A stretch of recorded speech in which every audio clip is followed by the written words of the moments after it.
예, 여러분 안녕하십니까.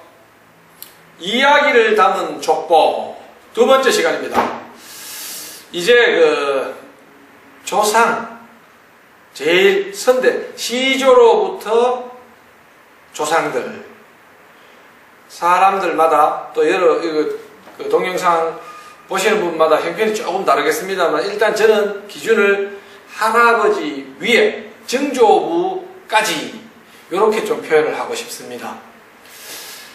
이제 이전 시대에는 대가족 제도가 유지되기 때문에 할아버지 할머니와는 추억이 좀 있지 않습니까? 그리고 제가 기준으로 제 당대를 쓴다고 하면 제 조부대 정도까지는 조금 자세하게 기록을 남기는 게 좋지 않을까 해서, 이제 바로 부모님 이야기만 자세하게 쓰는 것이 아니고 조부모님 정도까지 이야기를 조금은 썼으면 좋겠다라는 생각이 듭니다.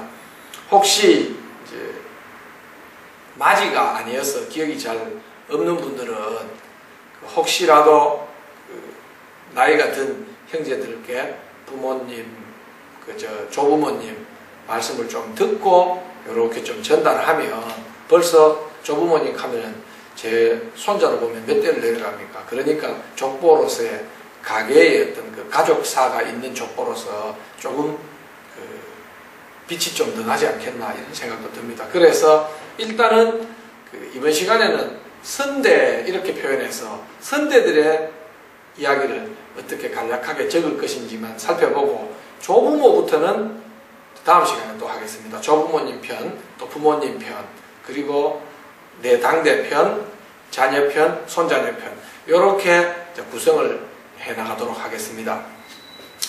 선대는 시조로부터 출발하는 게 원칙이 아닌가. 아까 말씀처럼 시조, 그리고 우리 파두라고 보통 이야기하죠. 중시조, 무슨 파 몇 대 손 이렇게 우리 보통 이야기하지 않습니까?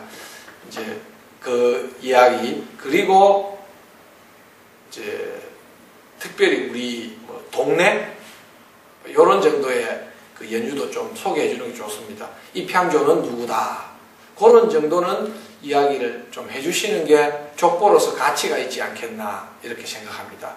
그래서 시조, 중시조, 그 다음에 입향조에 이르기까지 쓰시고, 그리고 사람에 따라서 직계 이제 있으시겠죠. 또 맛집인 경우에는 어느 정도 또 직선으로 쭉 내려오다가 이렇게 직계로 올라가는, 거기에서부터 출발하시면 되지 않겠나 그렇게 생각합니다. 제 개인으로 보면 증조부 때까지 이야기를 조상편 여기에 이제 담아야 합니다. 자, 그럼 어떻게 담을 것이냐? 조상 이야기를 담기 위해서 가장 먼저 준비하셔야 될 게 연표를 만드시는 일입니다. 연역표. 저희가 자료는 제시해 드렸습니다만 그 자료는 양식일 뿐이지 길이가 더 늘어날 수도 물론 있겠습니다. 연역표를 만드시는 게 제일 중요합니다. 제일 왼쪽에는 당연히 연도가 들어가겠습니다. 그리고 오른쪽에는 족보에 보시면 생졸 다 나와 있지 않습니까? 이게 이야기를 담은 족보이기 때문에 그 어른들과 관련해서 연도부터 일단 생하신 연도, 졸하신 연도 이렇게 쭉, 물론 성함도 한자도 적어야 되겠지요. 그리고 쭉 적으시죠. 그렇게 생졸 족보를 펼쳐놓고 보시면서 쭉 좌측편에 연도, 우측편에 생졸. 그러면 예를 들어 멀리 가지 않고 고조부 정도부터 하겠습니다.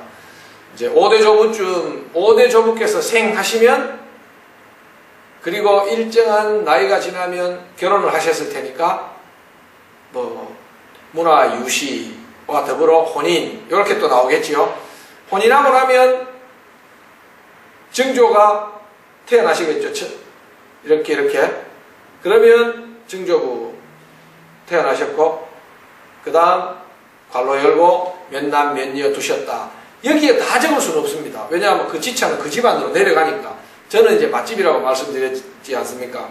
그러니까 그렇게 저의 직계선조가 만약에 둘째라면 둘째 할아버지께서 태어나신 그 해, 그게 바로 제가 직계족보상에 그 할아버지의 생하신 날이지 않습니까?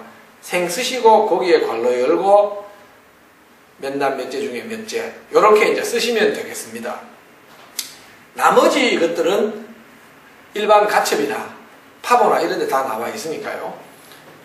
저를 기준으로 직계만 쭉 올라가면 되겠습니다. 그래서 그렇게 또 이 어른 결혼하신 거, 그리고 또 그 다음 때 어른 생하신 거, 졸하신 거, 이렇게 이제 생졸, 연도, 왼쪽에 연도가 있으면 생졸 쭉 적어 나가시면 되겠습니다. 그래서 나중에 저의 연표도 만들어야 합니다. 저의 연표는 무지 자세하게 이제 적겠죠. 또 아이들 연표도 만들어야 합니다. 저의 연표에 아이들을 넣을 수도 있지만 족보라고 하는 게 대에 따라서 칸이 바뀌지 않습니까? 따라서 이야기를 담은 족보의 형식이기 때문에 칸을 바꾸어서 앞으로도 적을 예정입니다. 그래서 연도와 생조를 기준으로 쭉 적으시고 개중에 이제 이야기를 좀 하면 좋지 않습니까? 그래서 연도와 이야기를 적으시고 연도 왼쪽에 적으셔도 좋고 오른쪽에 적으셔도 좋습니다만 역사적인 사건들을 좀 기록해 주시죠. 어떤 역사적인 사건 말입니까? 그 부분은 선생님들께서 역사연표를 한번 찾아보셔도 됩니다. 왜냐하면 이게 1835년 이렇게 쓰면 자손들에게 그 1835년이라는 해가 감이 잘 오지 않습니다. 그러나 뭐 고종황제적이 뭐 예를 들어서 정조 뭐 이 역사책에 나오는 그런 사건들을 쭉 좀 적어놔 놓으면 이 할아버지께서 이때 이 시대에 사셨던 분이구나, 이 할머니께서 이 시대에 계셨던 분이구나, 이걸 좀 실감 있게 알 수 있습니다. 따라서 연도가 있고 역사적인 주요한 사건들, 그리고 생졸, 등남 이렇게 되겠죠. 현실적으로는 어쩔 수 없이. 또 만약에 넣을 수 있다면 뭐 넣으면 좋지만 우리나라 그 족보에서는 이 할머니 선조들까지 다 올라가기는 좀 어렵지 않습니까? 따라서 쭉 내려오면서 생졸, 등남 뭐 이렇게 내려오겠습니다. 몇 날 몇 년 두셨는데 요렇게 등남 쭉 내려오면서 그 할아버지께서 하신 주요한 일 혹시라도 들은 게 아버지나 할아버지로부터 이야기 들으신 게 있거나 하시면 그 내용도 몇 년 이렇게 적어 넣으시면 됩니다. 몇 년에 걸쳐서 벌어졌던 일이 있을 수도 있지 않습니까? 예를 들면 저 같은 경우 IMF 유탄을 맞아서 경제적으로 정말 4, 5년 동안 고생 많았다. IMF 유탄 이렇게 하고 넘어가시면 됩니다. 그렇게 적으시면 연표, 도표가 하나 만들어지겠지요. 그럼 이 도표 하나를 가지고 그 다음에 시조라고 하면 요즘 뭐 인터넷이나 도서관에 가면 시조 이야기 있습니다. 그 부분을 요약해서 또 별도로 시조 어른에 대해서 이렇게 적으시면 됩니다. 그래서 이 시조 어른은 이런 어른이고 그 다음에 이분의 산소는 어디에 계시고 이렇게 인터넷에 찾고 또 실제 산소 위치가 어딘지 적어 넣으실 거 쭉 적어 넣으시고 들었던 말씀도 적어 넣으시고 그래서 한 분 한 분마다 필요한 내용을 종이 한 장에 적으시기만 하면 됩니다. 2장 적으셔도 상관없습니다. 이제 그렇게 이 어른이 그때 이 어른께서 이런 일을 하셨다라고 하는 걸 장황하게 프로필을 쓰듯이 그렇게는 쓰시지 않으셔도 상관없습니다. 어떤 자료를 참고해라. 내지는 이 어른은 이런 일을 하셨는데 이런 평판을 들으셨고 우리 집안에서 이런 위치를 차지하는 분이다. 자녀에게 그냥 들려주시듯이 그렇게 하시면 되고 또 이제 연도라든가 이런 것들은 확인이 필요하면 족보를 참고하셔서 확인하시고 그리고 요즘 인터넷이나 이런 데 가면 성시의 원류하고 이렇게 해서 자료들이 쭉 나와 있기 때문에 시조나 중시조 정도는 좀 그렇게 자료 조사를 좀 하셔가지고 자녀들에게 전달해야 되니까 또 손자 손녀 학교 다니면은 우리 시조는 누구예요? 어떤 분이에요? 하고 이렇게 학교 숙제도 있습니다. 하나 따라서 그런 내용들을 자료를 좀 찾으셔서 잘 기록하시면 조상편은 그런 정도만 하셔도 충분하지 않을까 이렇게 생각합니다. 도움이 되셨는지 모르겠습니다. 예, 감사합니다.